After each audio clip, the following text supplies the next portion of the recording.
I am utilizing the Bit Integrations plugin to establish a connection between these two platforms. Let's go to Bit Integration Dashboard. Click on Create Integration. Search and select Forminator.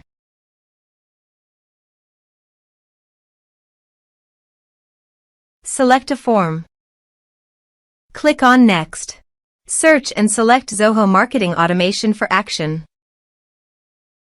Here give the meaningful integration name as you want. Select a respected data center.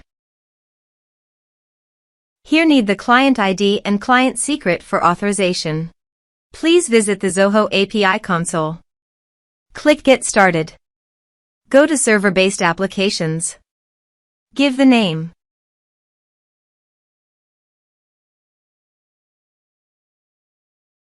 Here need the homepage URL and authorized redirect URI. Go to the authorization page and copy the homepage URL. Paste it here. Also, copy the authorized redirect URI. And paste it here. Now click Create. This is the client ID and client secret. Copy the client ID and client secret and paste the authorization page.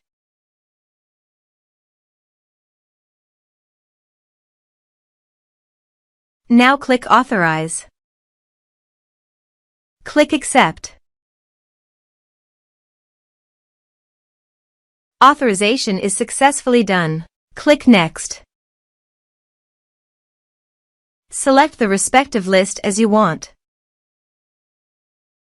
Now map the field.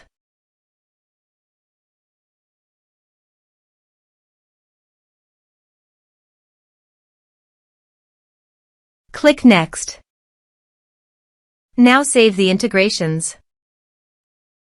Let's submit a form.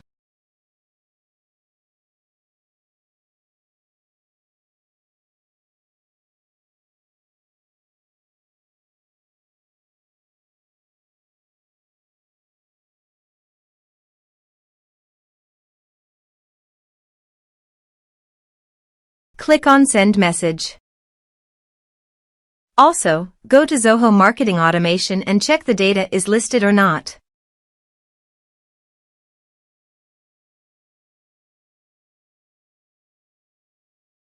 Here is the data coming into the Zoho Marketing Automation Form Bit Integrations plugin. Thanks for watching.